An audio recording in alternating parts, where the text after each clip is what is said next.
Mondays. I apologize for getting started a couple minutes late. Just a few little setup issues as always, but hopefully usually I will be on time most Mondays coming forward.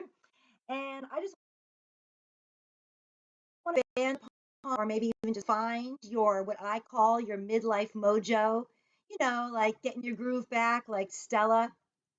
Am I dating myself? I probably am dating myself of that movie.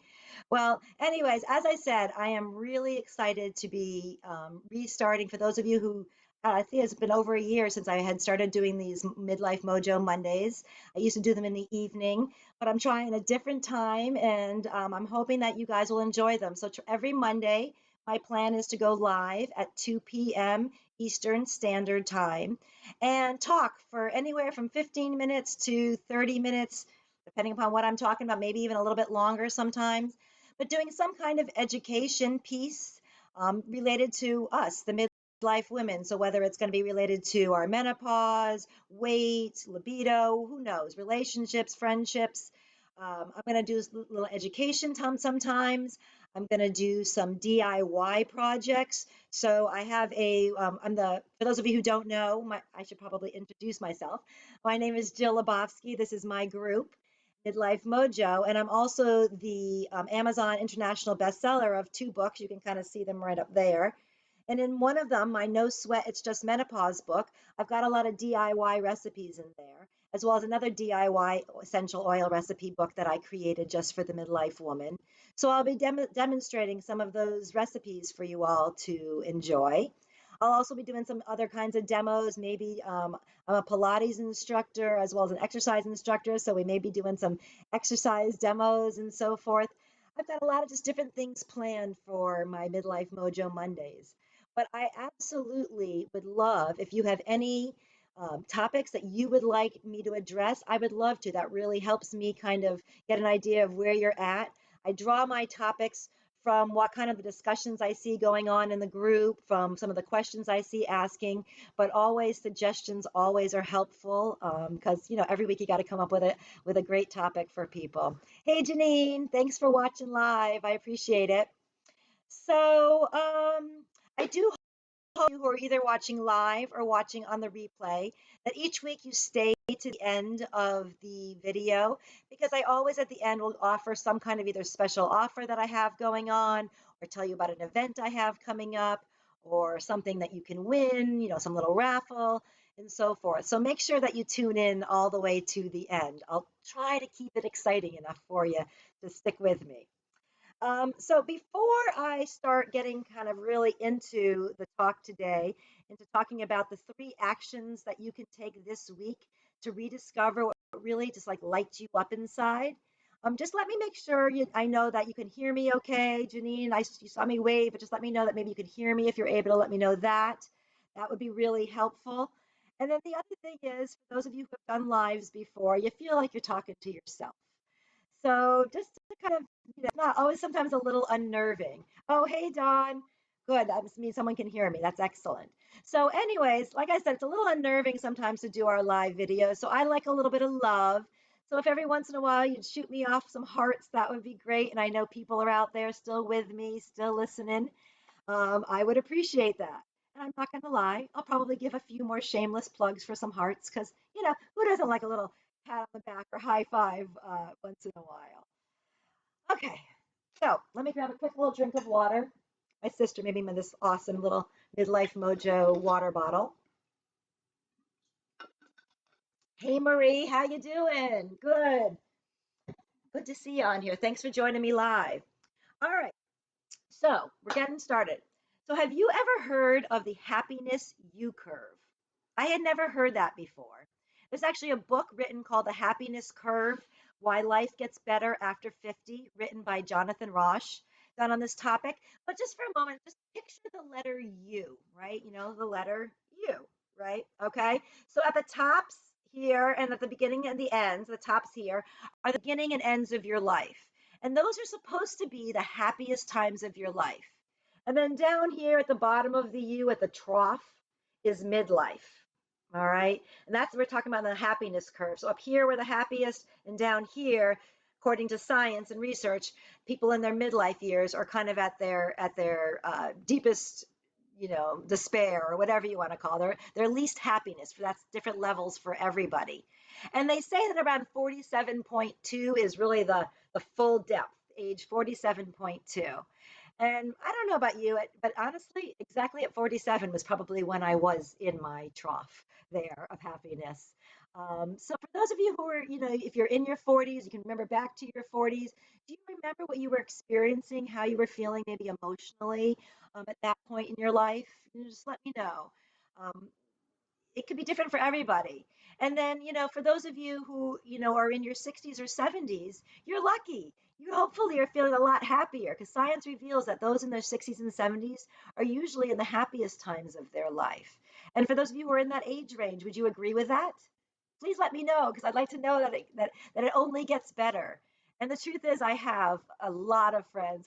One of my best friends is 76. Actually, two of my best friends are over 75 years old, and they're pretty happy people. And so it does definitely make me see something that I can look forward to. Okay. So, but think about these midlife years. So, why, right, if we're thinking about this, maybe is this trough happen in the midlife years? Well, there's a lot of stressors going on in our lives right now, right? If you're in your 40s or even your early 50s, sometimes a lot of people are still working full-time jobs. Many people have children at home still, but in addition, they're taking care of elderly parents at the same time. Many people are adjusting to empty nesting syndrome. Maybe there's a lot of fears going on, menopausal stuff messing with our minds. There's just a whole bunch of constraints that are kind of put on the midlife woman. And when you've been living that way for a really long time, some people have been married for a long time and raising kids for a long time and kind of always putting yourself last, it's really hard just to kind of like, snap your fingers and like, voila, like today, now I'm happy, right? You really need to make conscious, purposeful actions or make decisions and actions to create your own happiness because let's face it, ladies, like nobody's handing us a ball of happiness, right? We got to create our own worlds. And I'm a big proponent of the law of attraction. Maybe I'll do a topic on that, but what you think is what you create. That's what I believe. So when something's not going great in my world, I think back, what have I been thinking about?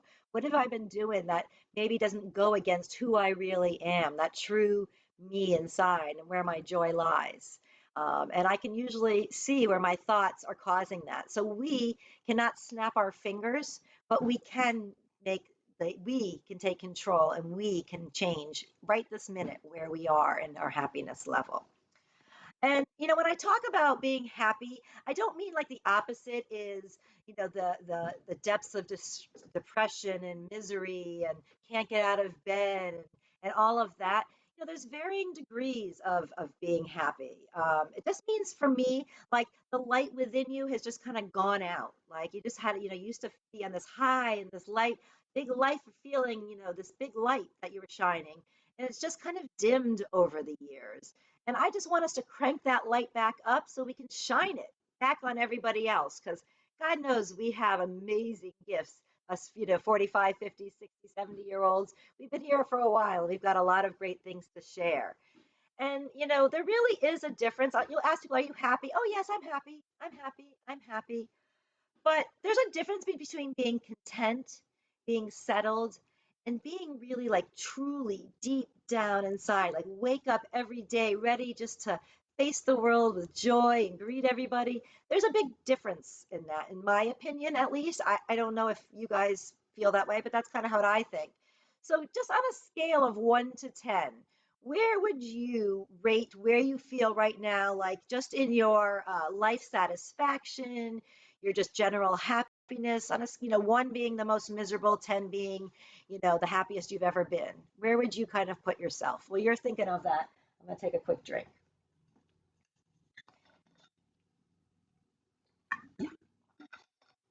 All right. So while I'm waiting on your answers, and for your listen on the replay, I watch all of these back. So please definitely put your answers in there. But I'll just tell you for myself, I give myself about a 7. That's kind of where I am right now.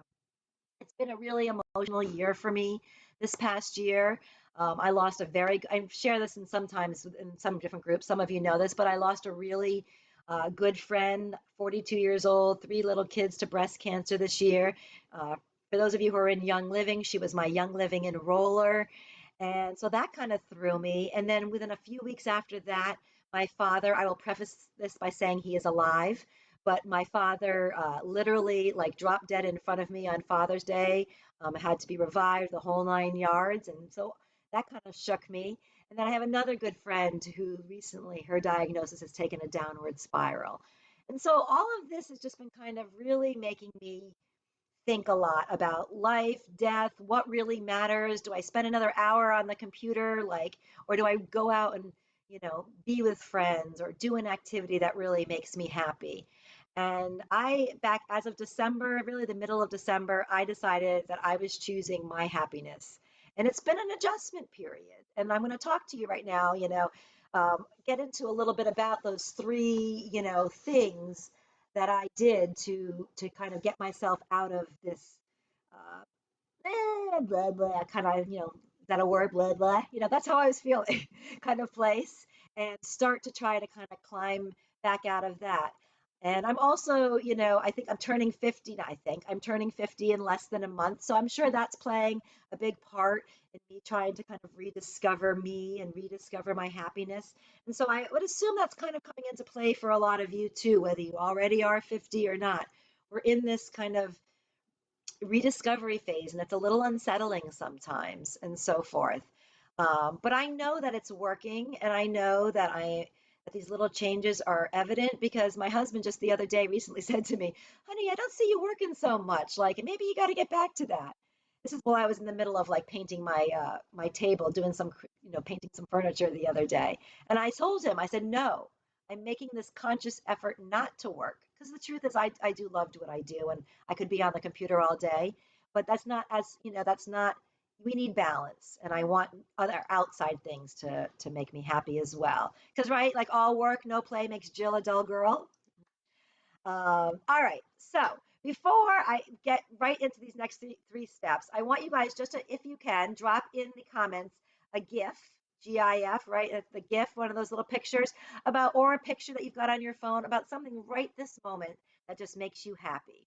Whether it's your puppy, your grandchild, maybe you're sitting outside somewhere and it's just looking at the trees, but something right now, a GIF or a picture that just makes you happy. I'd love to see what kind of right now is something that lights you up a little bit, that's keeping that spark alive. All right. All right. So now the three steps that I have, we're going to start with number one here, right? Always best to start in the very beginning. A very good place to start. Sorry for the voice there, but Sound of Music. My daughter drives, she says I drive her crazy. Like she says, Mom, you have a song for everything, a single thing you say. And I do. What can I tell you? But anyway, so the very first thing that you can do to start finding your own light again is you can just do it tonight. And that is just to get quiet and just reflect on your life. Okay. Just reflect back to when you were a kid, when you were a teenager, when you were in your college years, right? And think of the things that you just loved to do when you were small. The things that you did where like time just fell away, like all of a sudden it was like you'd been out playing all day long and then all of a sudden it was nighttime and you didn't know. And just kind of close your eyes and picture yourself doing those things now. So whatever it was back then, picture yourself now doing those things and how happy those things maybe make you. Okay.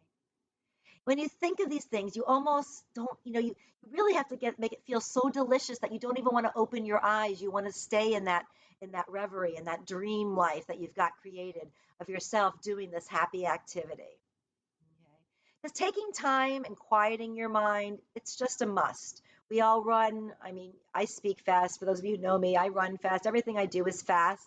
So taking this time, quiet time, is really important to really listen to what your heart is saying and not just what the world is dictating around you. All right. So, it just gives you that time to go inward. And I think last week I posted last Monday or Tuesday a picture of just the beach and the waves. And that's a place where that's one of the places I can just go to and immediately I literally walked. I could feel myself walking there and I could feel my whole shoulders and like body relax. I actually noted that and I was like, wow, the effect that has. I got there, there was barely anybody and it was just quieting. So find your place that you can go that's quiet, that just puts you at ease, and so that you can reflect. If you're an essential oil user, we know that our essential oils can help us get in the right mindset. They can help quiet our minds. They can help, open up our minds at the same time as well. For myself, I love putting oils in the diffuser. I love my Sacred Mountain, frankincense, and Vision. Those are some of my go-tos when I'm looking to kind of ground myself, but open my mind and so forth. So for my oily people on there, what some of the oils that you like to use when you're just trying to kind of get into that quiet space and feel calm and maybe be able to start just to kind of look inward a little bit, and just or maybe even just the oils you use just if you want to feel happy, like oils like joy or harmony. Those are great out, or even the citrus oils, great oils just for feeling happy. Okay, so I want you to think just now, like, do you think that you could carve out just a little bit of time? Oops, I'm sorry, let me shut off my phone. Do you think that you could carve out just a little bit of time this week to take a few moments, and not a few moments, but maybe a good 15, 20, 30 minutes just to really, for yourself, to kind of go back in time and think about what makes you happy? Or maybe it's not even something in the past, but maybe it's something you've always wanted to do and haven't had the time, the inclination, whatever it is, to do, and picture yourself doing that. That's the first step, is kind of seeing yourself there, figuring out what it is, and then seeing yourself there. Because if we don't see ourselves there, then it's not a priority. We're not going to do the steps 2 and 3 if we don't really want it bad enough. And if you've really closed your eyes and just tasted that feeling of joy, you're going to want it more. And so I strongly don't skip step 1. All right. Um, so, you could even, while we're on the phone here, if you're not on the phone or you're on a computer, you could grab your phone or grab your calendar and just quickly even jot down a time right now, that you're gonna take the time to do this for yourself. Because the next step is the harder step. Right now, we've figured out what makes us happy, we've felt it, and we're envisioning it, but now we've actually got to take action and make it happen. And to make it happen isn't always easy. We've got to maybe rearrange our schedule. We've got to let things go, that we've been doing, some obligations. We may have to let some people go that are holding back our happiness. Oh, God, that's a big one, right?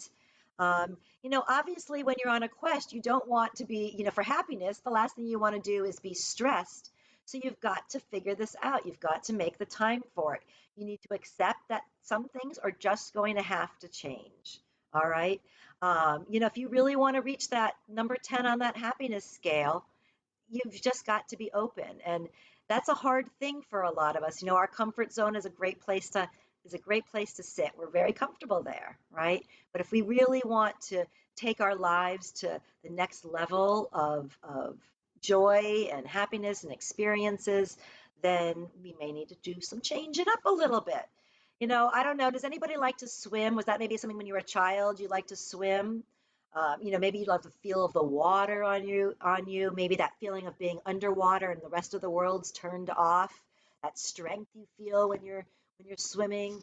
But you've kind of just let that go as you got older. Swimming kind of maybe seems like a child's play, something you just do for fun. Maybe you don't have a pool near you or a pool you have access to, and the weather's bad, and all the pools are outside, whatever it may be. Well, guess what? You might need to just change that up a little bit. Maybe if swimming was something that brought you that immense joy, maybe you have to find a gym that has a swimming pool. Maybe you have to get up an hour earlier. Maybe you have to let go of one of the obligations that really you don't even care about that much anymore. You just do because you've always done, so that you can get yourself to a pool. All right. For myself, I'm a big reader and I totally let that go. I used to devour 2 to 3 books a month and I just totally let that go. I got very into my work, and then if I was going to read, it had to be for work. I couldn't read for pleasure. And so part of my December Jill makeover was getting back into reading because that truly brings me joy. That is one of those things my whole life. If anybody ever asked me what I love to do, that's something that I've loved to do. So, what did I do? How did I make that happen? How did I make that commitment happen? Well, you guys are part of this group. I started the Midlife Mojo online book club. Gives me the accountability, but it also gives me the camaraderie of being with people and talking about the book. And so far in January and February, had great discussions. I've gotten to know people a little bit deeper and make those deeper connections. So it's really serving my purpose. Um, so I just really want you guys to kind of figure out what you guys need to do to change up your schedule. What do you need to rearrange? What do you need to let go? Maybe you need to create a space in your home for your happiness. You know, for myself, I used to be a big scrapbooker. It was actually my very first business I ever did. And I love scrapbooking and crafting, but I haven't had a place for it to do it in a couple of years. And so I just haven't done it because it's a pain in the butt. Well, I moved in the middle of December, or excuse me, beginning of January. And so I created a place in my garage. It kind of had a built in workspace and I cleaned it all up. I repainted it. I did all this stuff. And now I've got a working craft space so that I can commit to doing that again a couple of times a month. Effort up front for a long time, lasting, benefit. So that's really, I want you guys to think, is there a hobby, a sport, an activity, some people maybe that you haven't spent time with, in the past 6 months or longer? Think about something that you haven't done that you love, or people that you haven't spent time with that you love in the past 6 months or longer.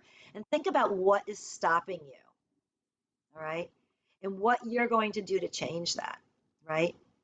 What are you going to do to find your light again? What are you willing to give up for you, right? Figure it out. You got to shake your life up a little bit. All right. Give me a resounding yes, yes, yes, if you are willing. If you are willing to make some changes this week, to start just to eke towards letting go of some things, and so that you can start to add in these other things, right? Okay. Let me take a quick little drink here. What you guys are thinking on that for a moment. And then we're going to get to number 3 here. All right.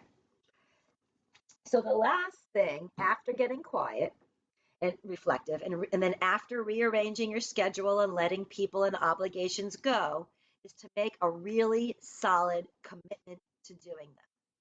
Now, I don't know if you have any friends like this, but I've had some friends since January 1st. I've seen on Facebook, they told the world that I have this one friend that she was going to work out X amount of times in 2020 and read X amount of books. Those were her 2 goals.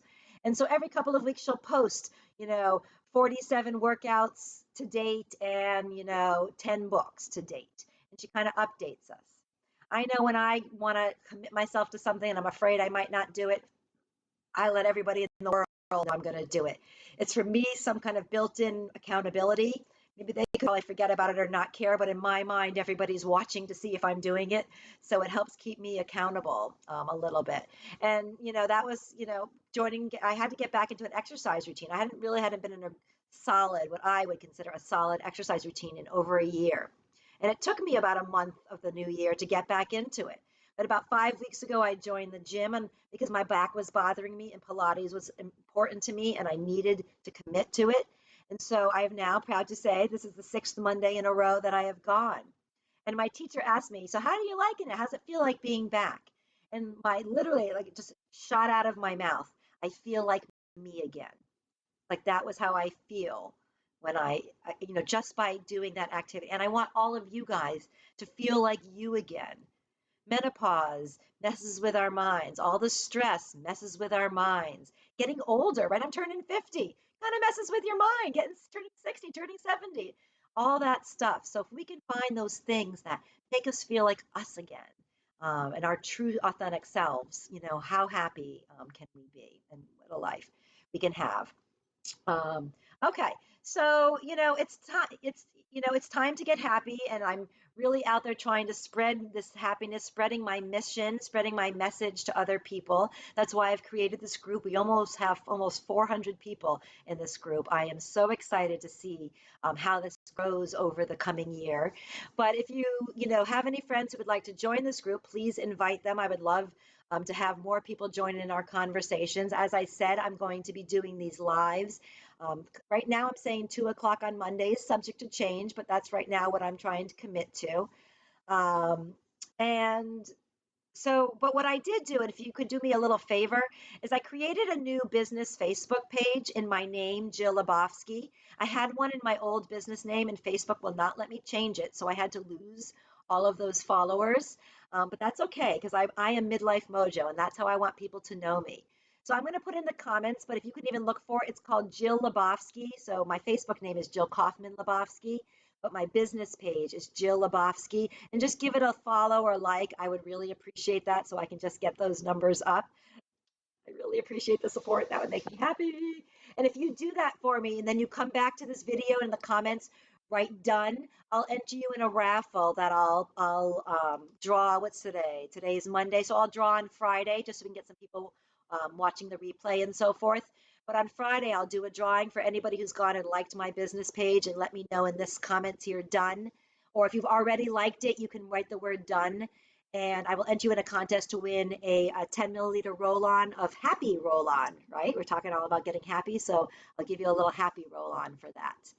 So, to recap the 3 actions you can take this week to light yourself up again. What was number 1, right? Number 1, we're going to get quiet. We're going to get reflective. Number 2, we're going to rearrange our schedule. We're going to let go of people and obligations so that we can find the time to add in these activities and these people that we would prefer to spend our time with and that would make us feel better. And then number 3, and really the most important, otherwise we're just a bunch of talk, that's making that commitment and taking immediate and consistent action.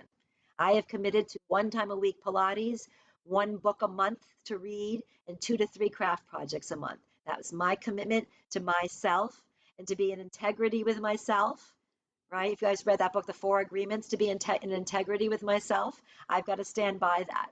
So you got to figure out what that commitment level that you are able and willing to make to yourself and then stick by it. So I hope that this talk has gotten your wheels spinning a little bit. God, what were some of those things I used to like when I was younger? What's some things that I've always wanted to learn to do? Maybe it's gardening, things like that, right? Tell me in the comments if your mind is spinning a bit, what is something that maybe you're right now even saying, you know what, I'm going to give this up and I'm going to start that. I'd love to hear what some of those things are. Maybe give me some ideas as well.